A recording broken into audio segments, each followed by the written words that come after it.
دیکھتے ہیں آج آتے ہیں یا نہیں عبد الباری۔ آئیں گے، ہو سکتا ہے واقعی میں کچھ ضروری کام رہا ہوگا، تبھی تو عبد الباری نماز کے لیے ہمارے ساتھ نہیں آ رہے۔ پتہ نہیں، لیکن وہ ایک ہفتے سے ایسا ہی کر رہے ہیں، کبھی ایک بات تو کبھی دوسری بات کہہ کر ہمیں بھیج دیتے ہیں، اور بعد میں مسجد میں بھی نظر نہیں آئے۔ آ بھی رہے ہیں تو دیر سے آ رہے ہیں۔ وہی تو تعجب کی بات ہے، عبد الباری ہی تو ہمیں ہمیشہ اچھے کام، دعا، نماز کی طرف بلاتے ہیں، اور اب وہ خود دور ہو گئے ایسا لگتا ہے۔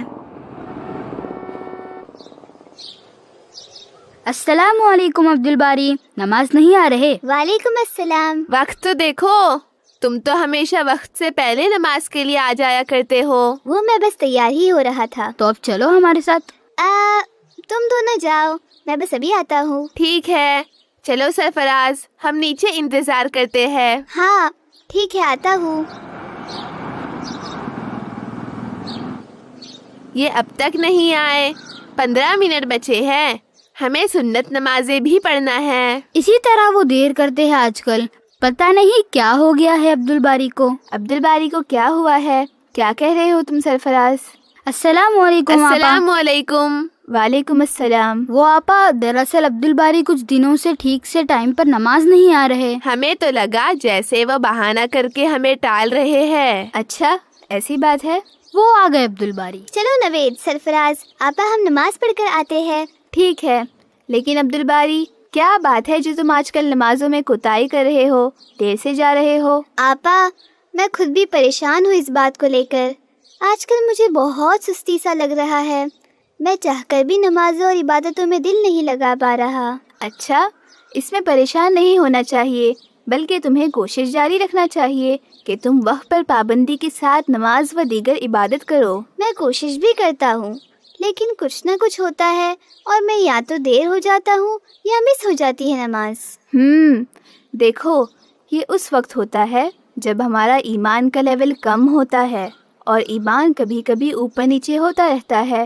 ایسے میں اگر ہم سستائیں تو شیطان اور زیادہ وسوسہ دیتا ہے تاکہ ہماری غفلت عادت میں تبدیل ہو جائے اور ہم اللہ سے دور ہو جائے۔ شیطان ایسے بھی وسوسہ دیتا ہے آپا؟ یہ تو اچھا ہے کہ عبد الباری کو احساس ہے اس بات کا، لیکن اس احساس کے رہتے رہتے ہی ہمیں جبراً خود کو اللہ کی طرف رجوع کرنا ہے، ورنہ دھیرے دھیرے یہ احساس بھی ختم ہو جاتا ہے اور پھر ہمیں فرق بھی نہیں پڑتا۔ یہ تو بہت ہی برا ہوگا کہ ہم اللہ سے، اپنی فرائض عبادتوں سے دور ہو جائیں۔ بالکل، ہمیں شیطان سے، اس کے وسوسوں سے لڑنا ہوگا، اور جب کبھی ایسا لگے کہ ہمارا ایمان کا لیول نیچے جاتے نظر آئے تو کوششوں کے ساتھ ساتھ فوراً اللہ سے خوب دعا کرنا چاہیے۔ ایسے میں بھی دعا کرنا چاہیے؟ ہاں، میں تمہیں ایک دعا سکھاتی ہوں، اسے ہر وقت ہر نماز کے بعد بھی پڑھا کرو۔ تب تو آپ مجھے پڑھائیے آپا، کہیں میں اور زیادہ سستانے نہ لگ جاؤں۔ یہ دعا قرآن کی آیتوں میں سے ہے۔ ربنا لا تزغ قلوبنا بعد اذ ہدیتنا وہب لنا من لدنک رحمہ انک انت الوہاب۔ یہ دعا تو امی نے مجھے یاد کرائے تھے، مجھے نہیں معلوم تھا اسے پڑھنا چاہیے۔ اس کے معنی کیا ہے آپا؟ اس دعا میں ہم کہتے ہیں کہ اے ہمارے رب، ہمیں ہدایت دینے کے بعد، یعنی ہمیں سیدھا راستہ دکھانے کے بعد، ہمارے دلوں کو ہدایت سے نہ موڑ دے، مطلب سیدھے اور سچے راستے سے دلوں کو نہ پھیر دے، اور اپنی بارگاہ سے ہمیں رحمت عطا فرما، بے شک تو بڑا دینے والا ہے۔ اچھا، تو ہم اس دعا میں اللہ سے یہ مانگتے ہیں کہ وہ ہمیں سیدھے اور سچے راستے پر ہی رکھے، ہم سے ہدایت چھین نہ جائے۔ تو کیا اللہ خود دی ہوئی ہدایت ہم سے واپس لے لیتے ہیں؟ اللہ صرف انہیں ہی گمراہی پر چھوڑ دیتا ہے جو اپنی سرکشی، مطلب اپنے غلط طریقوں پر قائم رہنا چاہتے ہیں۔ ایسے لوگ حقیقت میں اپنے سے ہی خود کو ہدایت سے دور کر لیتے ہیں۔ تب تو مجھے اس دعا کو بار بار پڑھنا ہے تاکہ اللہ کی مدد اور رحم سے میرا دل ہدایت پر قائم رہ سکے۔ جزاک اللہ خیر آپا، اب ہمیں جلدی جانا ہوگا، جماعت شروع ہونے کو بہت کم وقت بچے ہے۔ ٹھیک ہے، جاؤ اور پڑھتے رہو اس دعا کو۔ آؤ نوید سرفراز۔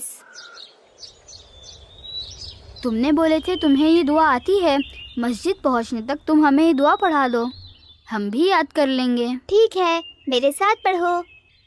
ربنا لا تزغ قلوبنا ربنا لا تزغ قلوبنا بعد إذ هديتنا بعد إذ هديتنا وهب لنا من لدنك رحمة وهب لنا من لدنك رحمة إنك أنت الوهاب إنك أنت الوهاب